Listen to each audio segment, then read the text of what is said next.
Hi guys, so today I'm going to be going over objective number 3, which is talking about the differences between type 1 and type 2 errors.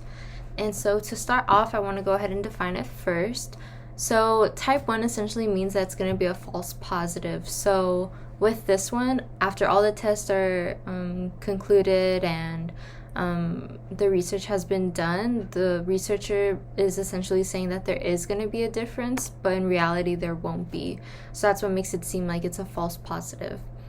And then the probability of making a type 1 error is also referred to as alpha level. So what this means is that the alpha level is going to be set at 0.05 or 0.01, which just makes the probability of getting the type 1 error a lot smaller. And then type 2 errors has to do with getting a false negative. So with this one, after doing all the tests and everything like that, the researcher concludes that there is no difference, but there actually is going to be a difference this time.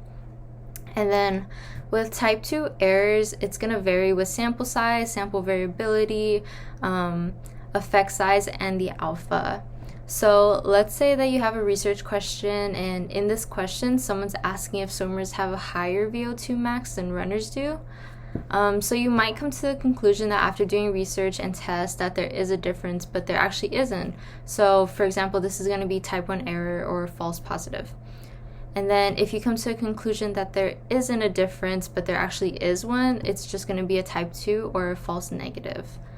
And then a couple of things to remember about these is that we might see these errors because the researcher might be biased. He or she might have not have gotten an efficient amount of sampling or proper sampling. There might have been a bad design for the experiments, and this also is going to include wrong measurements. Other things might include inappropriate testing, violation of the stat assumptions, or even having multiple comparisons. Thank you.